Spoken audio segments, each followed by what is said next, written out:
Okay,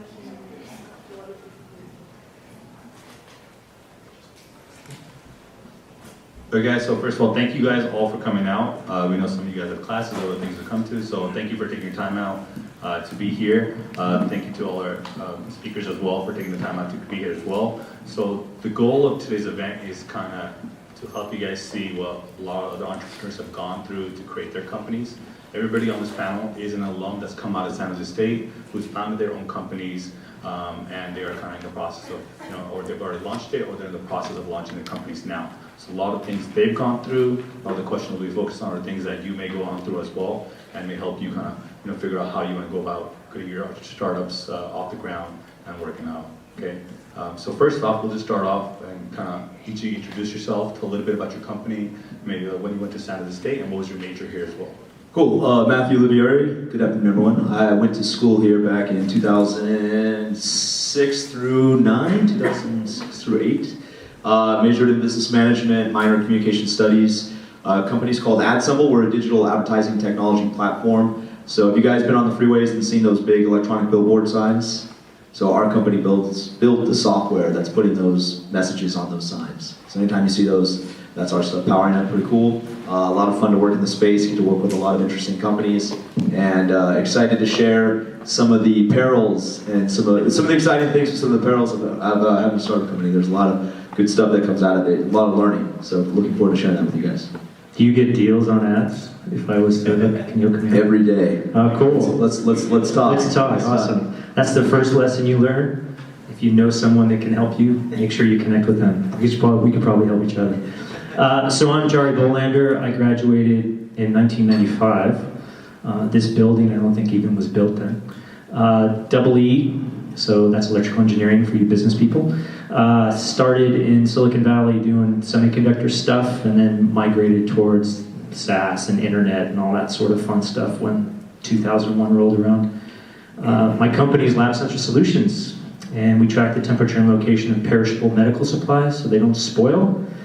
Those things like blood, tissue, urine, drugs, things that come in or out of you that will impact your diagnosis. And so I'm sure every single one of you has had a blood test. Raise your hand if you haven't. Gotcha. So yeah, I'm just kidding. But yeah, so it's digital health, B2B, and yeah, a lot of stuff to talk about. I'm looking forward to seeing what everyone wants to know.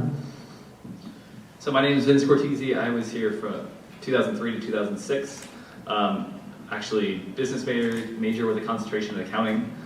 So the company that I helped found before this was in digital media advertising around social media influencers. So working with people in the gaming space, people that worked, that made their living on YouTube and Twitch, mainly, Instagram, that sort of thing as well.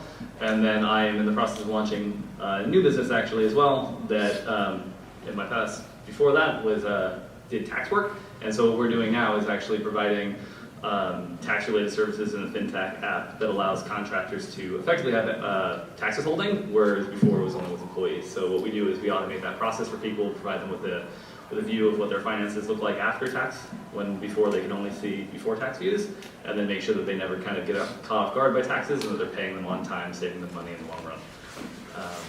And that's, yeah. So yeah, looking forward to hearing whatever we can help you guys with now. So. Cool. Thank you. A lot of interesting company you guys are obviously working on, and I think we'll start off with that as being the first question. Is a lot of times our students wonder, like, hey, you guys, these all sound like very creative ideas. Like, how do you even come up with something like this? Like, how do you even get this idea, and how do you decide that this is something I actually want to pursue? That there is something there. So I'll start off with that. Like, how did you come up with these ideas? Like, what came? How did you decide to really pursue it? And what was the deciding factor in that? Sure.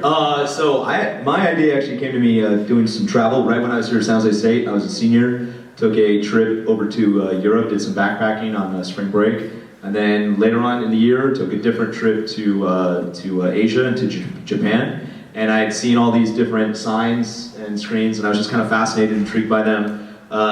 Very inquisitive, wanted to know how they were all talking to one another, how somebody could put a message across all of them. And I kind of figured out that they were all separately owned and operated. So that was kind of like epiphany moment number one. I was just like, wow, that's very fragmented. And then if you wanted to, like if you were McDonald's and you wanted to put 2 cheeseburgers, 99 cents across all of them, you'd have to like make 50,000 phone calls to pull that off. So right away I was just like captivated by that idea of like streamlining that service and making it much more accessible.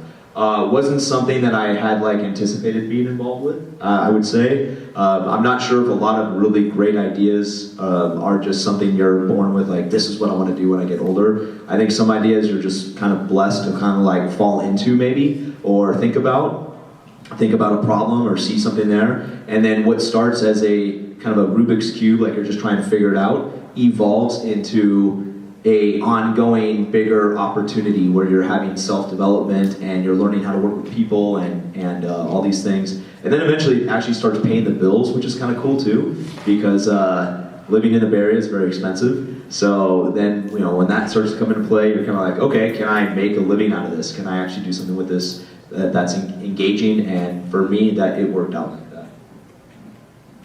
Cool. So I did something called DNA sequencing for semiconductors. So I was on a company called Untold, and they were doing the whole human genome within like 4 hours or some crazy thing like that. And then I left there and started to think, okay, well, what else do I like in healthcare? And so I had a bunch of friends that we had done a bunch of companies together, and we were like, oh, we should do something in the lab space. I don't know how we figured that out, but we did. And then all of a sudden, we started to see a huge trend in why were people getting misdiagnosed. And then what happened in my life is that my wife got leukemia. And we found out that a lot of the times the samples that were trying to test her blood to make sure that she was at the right level of chemo were getting lost or they were inaccurate. And so that just re-solidified, oh, we really need to push harder onto this. But it's usually out of a need.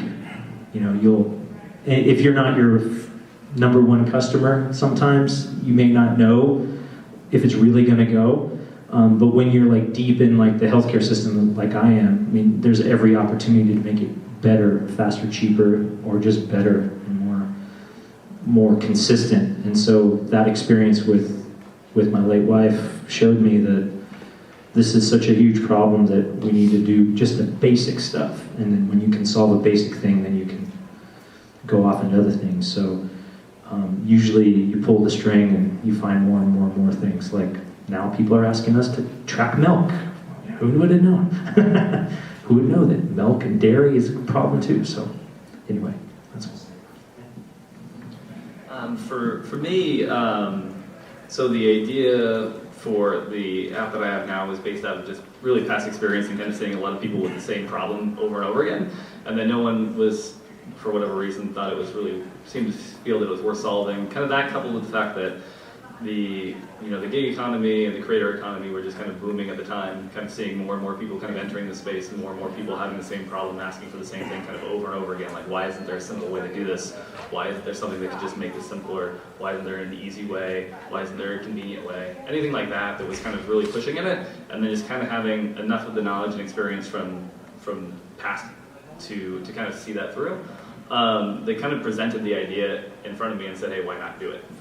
And so a lot of that was not necessarily, never thought that I'd do a ton more in accounting. In fact, when I left the tax world, if you will, to do the more on the advertising space and that, never thought I was going to get back into it in any way, shape, or form. Definitely wasn't going to do more tax returns. But, at the end of the day, it brought me back for those reasons. Thank you.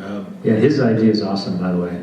You can get in on investing in his thing. Go for it. He's raising a seed round right now, so. And you are always selling. Always. Always selling. Yeah, there you go.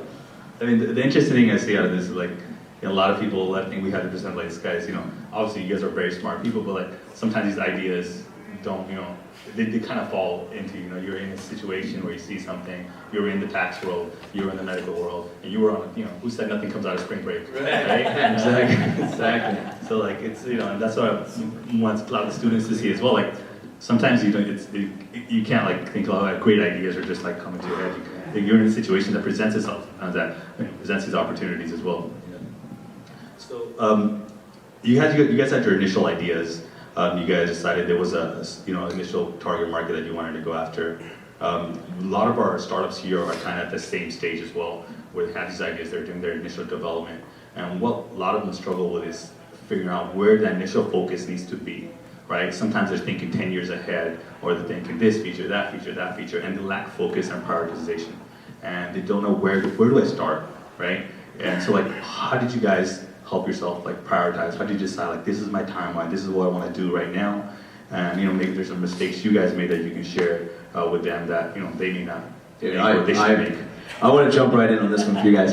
Okay, first off, common mistake number one that I hear a lot of entrepreneurs make is when you have this great idea, you just want to, it's not bad to just put your heads down and go into build mode per se, but at some point you need to prove out the model that there's an audience out there, there's a paying customer out there, right? Somehow, some way. So we took an exceptionally long time to get our product out to market. And unbeknownst to myself, I was like in this cocoon thinking like, hey, I'm a student, I'm at Silicon Valley, like we'll just raise all this money, it'll be all good. We didn't raise any money, zero. And when you don't raise money, it's pretty embarrassing actually, because all you do is read about companies that raise ask Professor Basu's son. He does that for a living. He writes checks all day. But for every company that does not raise a bunch of money, you have to kind of ask yourself the question, how much longer am I going to go at this before I see if there's a real market here? So my number one suggestion for all of you guys is whatever your idea is that you think you want to pursue, as quickly as possible, try to establish a paying customer for it, right? Try to establish someone that will literally say, dude, that's such a good idea, I will give you $100 for that idea, I'll give you whatever. Because the other misconception is you need this big, crazy, thought out, mastermind plan to be successful. You can literally go down to the Goodwill store, buy some shoes, clean them up, and put them on eBay for a profit. That is a business. Right? People don't connect the dots on that. It doesn't have to be a database with all this information and yada yada yada. You could just do anything that turns a profit and then do it at scale, and it could be a really big deal, right? And so save yourself many years of heartache and quickly figure out if what you have, what you think about doing, where's a paying customer there, and then go to that person and say, hey, this is my mock-up, this is my sketch, it's halfway built out, maybe it's like 95% done. If I finish this out, would you sign up? Would you be a paying customer? Boom. As soon as that's established, you guys are off to the races. And now you can show other people that there's a viable market for it. Yeah, that's a great first one. I totally agree. Wish I had done that much more. Yeah, no, geez. How many days and years did I waste building something stupid nobody wanted? Right. I know, I can count it on my fingers and toes with my feet on. So no, there's actually 3 things that I always do. And I actually teach these to engineering students because engineering students are far worse than business students when it comes to oh, it's such a great idea, bro. I'm gonna build this out. Yeah, it's just gonna sell itself, I don't know why I need these business and marketing people. What the hell do they know? You're like, yeah, okay, go try to sell something. I tell them, hey, go try to convince 10 people to buy it, and then 4 weeks later they're like, oh, my mom bought it. So the first thing is you got to know your minimum viable product. I'm sure y'all have heard about that, but you got to nail that. Okay. The reason why you got to nail that is because you're going to build stuff that no one wants. You're going to build all these features that no one cares about. And if you can figure out the minimum to get someone to do the next thing, which is product market fit, right? Because you don't know what you don't know. You're going to think, oh yeah, these are my peeps. We thought about this. We're like, oh, we're going to sell to laboratories. Clinical laboratories. We're going to go directly to the lab director and say, hey, we got this great product. It's going to make sure that your blood tubes are solid. They're like, I don't care. Talk to my quality people. Quality people cared. So who's our customer now? The quality people. What did the quality people want to see? Way more data than we had. We didn't even do the right thing. So that's the second one. And then the third one, which is part of product market fit, is your narrative. You need to really, really get your story straight. If you can't tell your story in 10 to 15 seconds, then you're not doing it right. And if it has a lot of buzzword bingo in it, and a lot of things that are like SaaS and Bitcoin and all that bullshit, your grandmother needs to understand this. It needs to be in your soul to the point where any one of you could come up to me and say, this is what I do. And I'm like, oh, I get it. Cool. All right. Next question. So I learned all that the hard way. That's why I've got a lot of gray in my beard. But yeah, same thing. Like, how many times did I waste building something no one wanted? The sooner you can figure that out, the better. It's 100%, man, 100%. Yeah, I mean, I think they covered most of it. It really is, it's that. It's trying to get out there and be willing to kind of hear people tell you that the idea is stupid too. Because, I mean, that's really what you're going to get a lot of the times, is that people are going to say, I don't get it, or I don't deal. And I think one of the things that I would say too is, like, make sure that you don't fall in love with the product you're building as much as you are with the problem you're solving. Because what you're going to find out is what you're kind of coming to the market with isn't what people want, but they still want that problem solved. So, like, find and kind of make sure that when questions too, and you're talking to the people, because the biggest thing is talking to users, finding out who that potential user base is, and then speaking with them. The more you speak with them, the more you're going to learn. But also remember that what they're saying to you isn't necessarily what they mean. They're usually being nice, they're doing all these other things. So kind of find a way to cut through all that noise, figure out, is this problem something that they really care about enough, you know, within that target market that we're going to be working on, and then be willing to adjust based off of that. So when you say, you know, like, you know, building a ton of stuff that we thought was cool, that's usually what happens, right? Until you get out into the world, you're not going to know that. You're going to keep going in the cycle. And then also that whole concept of, like, wanting it to be perfect before you go out is going to set in more and more and That's more. a great one. Because the minute you don't talk to other people about it, the more you're going to fall in love with it. The more you fall in love with it, the harder it's going to be to change. And the harder it's going to be to change means you're probably going to be very niche at the best. So you really have to get out there and start finding out what people really think about it as quickly and as soon as possible. And for the most part, like, depending on the audience that you have, most people will give some sort of feedback. They'll give you a few minutes of their time. Most people, you know, you can find ways to do it. I mean, for us, a lot of it, one of the target markets that we have is like Uber and Lyft drivers. So got in the back of Ubers and I didn't drive for like 2 months. You know, you just took Uber everywhere you went and started talking to them as much as you could. They'll talk to you for days if you give them a tip. You know, so it's like, it's pretty simple to kind of get through that process, and everyone will have to find their own way of doing that, but there are ways for whatever you're trying to do. There's definitely ways to get in front of people. And so I think that's, yeah, definitely get out there as soon as you can. And don't be afraid to fail fast. Oh, yes. Don't be afraid to fail fast, right? Because the sooner you find out that something's not working, it gives you more lifeline to pivot and make it work for you. I had a really good friend. He had a pretty cool idea. He wanted to build a content series on the web, something that was pretty niche focused, so to speak. He raised friends and family money, I think to the tune of like $75,000 to start to get it produced. And his vision was to build the first couple of episodes and then take that to investors and get more money to build more stuff. Problem is, the guy was a little bit scatterbrained, couldn't really get his team to finish the 2 pilots under that budget. And I saw like the first 5 minutes of the first episode, and it was pretty good.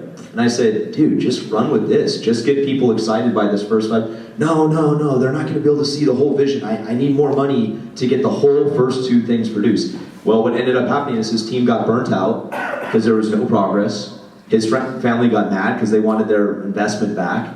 And he basically just ended up folding up shop, and now he's like working back at some other company. And I was just like, opportunity missed. You're just like, who cares if it's not complete? Just go for it. See what people say. So yeah, I think just speaking of that point again, it's like, really at the end of the day, your big, glorious vision is something that is probably going to change. It's not probably going to change. It's absolutely going to change. 100% change. A million times over. And so kind of making sure that you get to that end point before it happens isn't worth it, because it's not going to be the end point. It's just going to be the next starting point. And that's constantly what's happening. And so the more you can find out where you should be starting over again, the sooner the better. Yeah, I mean, and every technical person that you work with will want to make it perfect and polish the turd until you go out of business. So you as business people, you shoot the engineer and release it, right? You have to. Because if you're not embarrassed by the first rev, you released it too late. Believe me when I tell you that. There's never been a time where I didn't release something. I should have released it earlier. Just should have. Because you get feedback, and people get it. They're not. People are, you know. If you solve a problem that they They'll want be to solve, cool, they'll come, yeah. they'll figure out a way. Especially if you're nice to them, you know, give them lunch or dinner, or stickers. Everyone loves stickers, so swag's awesome. Yeah, absolutely. I think that's actually what even the startups in our network actually struggle with the most. They want to get it perfect. It's because they're scared to fail. Like, I have these conversations with their founders so many times where they say, like, get some customers use it, but it's not ready yet. It's not ready. I want to do this. I want to do this. I want to do this. I'm like, And a lot of times the things they want to do are based on their own assumptions. Oh yeah, and it's super scary, right? I mean, if you're an engineer, all you have to do is like write code, right? It's easy. You can sit in a hole, like, man, write code all day. Like, I don't have to go talk to people. Yeah. You gotta talk to people. And I was just gonna also, one other thing too is don't be scared to tell people about your idea. Oh, yeah. All right, this is such a misconception where someone's like, I can't tell you about it. It's a secret. Someone's gonna steal the idea from me. Nobody's gonna steal your idea for multiple reasons, but the ones that come to mind for me are A, they don't care about it as much as you do, believe it or not. I know you think everyone's gonna really care. They don't care about it as much as you. B, you have the vision in your head. So no matter, even if they try to imitate what you're gonna do, you're already always gonna be 2 or 3 steps ahead, okay, on the next thing. So this idea that like, you wanna talk to people about it, because you could be missing a major thing that's like staring you right in front of the face, and someone goes, yeah man, that's a pretty cool idea, but did you think about it from this perspective? And then you go, oh shit, no I didn't. Thanks, that's cool. And then you can actually get ahead. But if you just keep it bottled up inside, because you're scared someone's gonna steal the idea, like, that's just holding you back. Just totally get rid of that concept. Oh yeah, I mean, ideas are worthless. It's execution that matters. And if someone's gonna try to steal your idea, like you said, I mean, you're already 10 steps ahead of them. Go ahead, try. Because I'm gonna screw it up quicker than you're gonna screw it up. I always tell people, I guarantee you're not the only person that has this idea. Right. There's 10 other people in this world that have this idea, so you're not The smartest person in the world. Yeah. Cool, so moving on, like, you have your product, right? You kind of like, you talk to your initial customers, you developed it out, now you want to start taking it to market, right? And some of our startups are at that stage where they want to start taking it to the market. They're struggling to find that initial beachhead market, the people to test it with. So when you guys were going out and you were taking your product to market, what were some things that worked, some things that didn't work, and like, you know, how did you focus on that part? How did you actually take it to market? Start with that. I mean, everything's going to be a little bit different. You got to find the thing that makes the most sense for you, which is a shitty answer, right? But the other thing is that, I mean, so it really is kind of doing what he's doing too.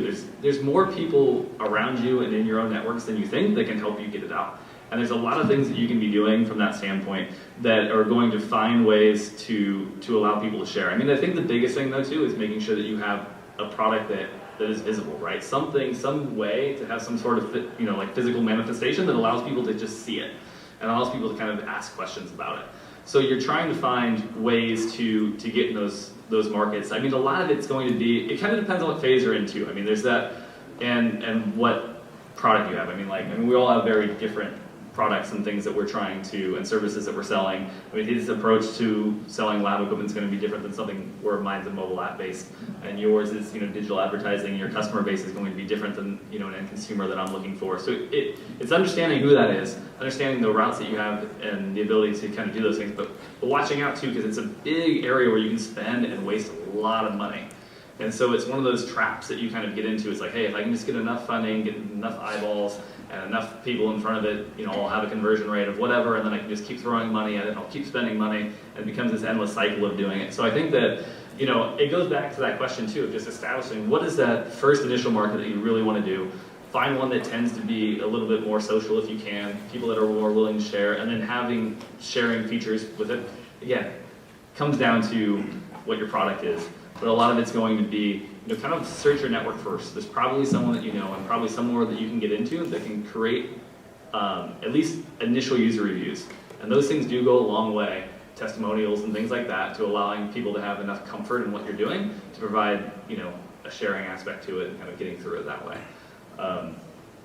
Yeah, no, that's a great first step. I mean, the way I always think about it is, especially if it's B2B, is it a top 3 problem that they're faced with now? If it's a top 10, if it's below a top 3 problem, they're never going to pay attention to it.